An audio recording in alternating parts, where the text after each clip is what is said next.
Ron, what an introduction. Thank you, Ron. Succulents, by definition, are plants that withstand periods of drought by storing water in fleshy leaves and stems. So they're very good plants for your dry garden. Now, when I was a child growing up in Southern California, my father did not want to pay extra money to water his plants. And he wanted easy care plants that looked good. So we had a lot of succulents, but we didn't have anywhere near the variety that we have today. In my father's garden was a plant very similar to this, Aeonium haworthii. Have you seen it? Have you grown it? It's just plain green. Aeonium kiwi has all the merits of haworthii in that it forms a bowl-shaped shrub, but it also gives you this great color.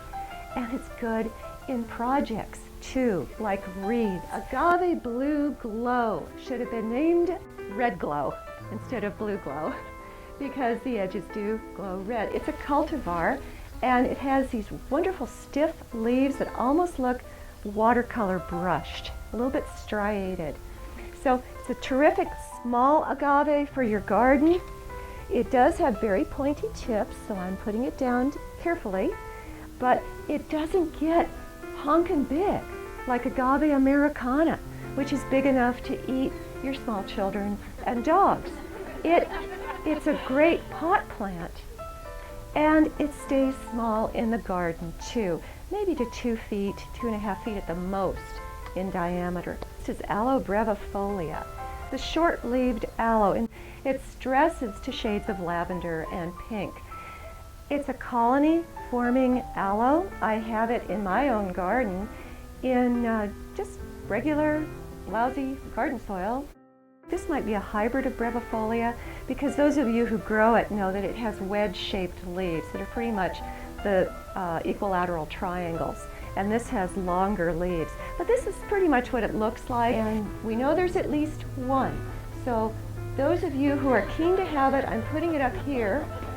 It's Crassula campfire, which is not looking very much like a campfire today because Rogers is way too nice to their plants. Rogers is this fantasy place where everything grows a little bit more beautifully, lushly, and perfectly than in our own gardens. So our gardens are a better environment for stressing your succulents. Give them a little bit more sun, a little bit less water. Don't give them super rich soil, rich in humus. I have to be so careful that I don't say hummus. They love humus-rich soil. But if you want to pull color from them, don't give them rich soil and certainly don't fertilize them. And a little bit of cold sometimes will pull the color.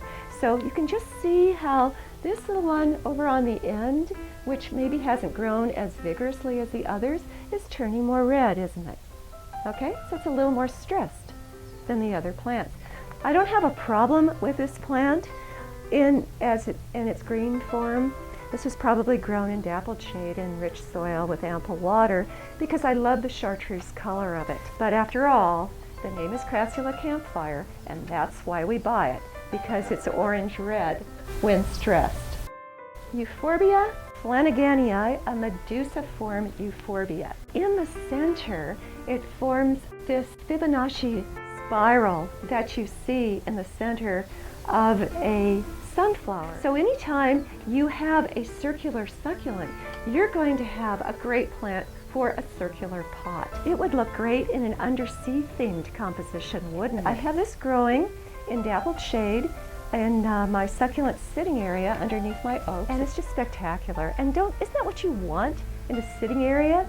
Is a plant that spurs conversation when you have guests. Echeveria imbricata is from Mexico, and it's blue. It's truly blue. It's as blue as the sky. It is just this gorgeous plant. And those of you who love echeverias and love blue plants that look like flowers and produce them too must have Echeveria imbricata or its hybrids. I consider Echeverias pot plants. I do not put them in the open garden, although Echeveria imbricata is one of the tougher ones. And it does the hen and chicks thing, where you get all these great offsets. Graptopetalum paraguayense. I don't think we managed to scrounge one up. How many of you grow Graptopetalum? You don't know what I'm talking about. Well, darn, I could have brought enough cuttings practically to give you all one. So common that it's not even sold in nurseries. It's more of a pass-along plant. Kalanchoe tomentosa. Tomentos, meaning fuzzy. And this is a plant that has really great texture. So when you're doing a composition, you want to have contrast and repetition. You want to repeat your colors and shapes, maybe pick up some element of a patterned pot or a textured pot in the plants that you select for it. Texture is a great way to introduce an element of contrast. It's my go-to succulent when I am making container compositions. It's one of those succulents that just looks darn good with everything. It pulls that blue-gray tone, gives you upright interest, doesn't get unmanageably large, is an easy grow plant, is tipped interestingly with little dots of rust brown. So when you're doing a blue-green composition, this is perfect for repetition. And if you're doing a yellow-green, Chocolate Soldier, a cultivar of this, is golden yellow, and you want that repetition.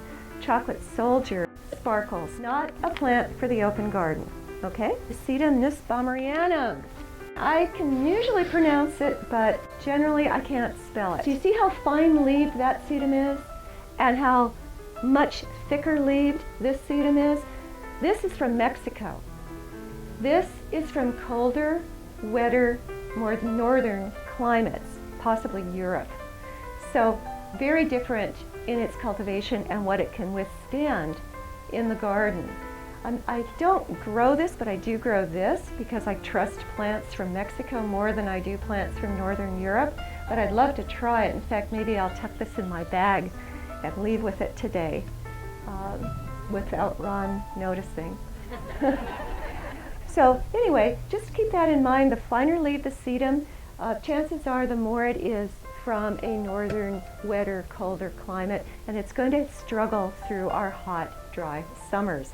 However, the Mexican sedums generally do pretty well, and I show it because it just has this great color, and we just love color, don't we? Senecio mandrilice, great ground cover plant, and you can plant it so that you get swaths of blue. Now just imagine a river of this. It only gets to about the height of your fingers. I grow it extensively in my garden. I've given cuttings to all my neighbors. Over time, the oldest leaves wither and fall off, leaving you with a denuded stem. And you just want to take a cutting like that. Now, you're laughing because now this plant cannot be sold. A cutting, which you're going to plug back in the ground where you have any gaps. It's going to branch from that cut end. So in order to keep this plant short, compact, non-rangy, full, and beautiful, you want to do this about once a year. Otherwise, it's just going to get so long, you're going to end up pulling the whole thing out, maybe taking cuttings from the tips and replanting them. Does that make sense? Okay, very easy plant to grow, extremely easy to maintain, but it is a once a year garden chore.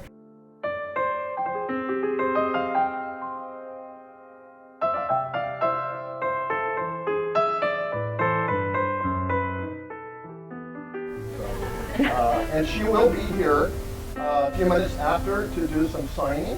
Her books are wildly popular.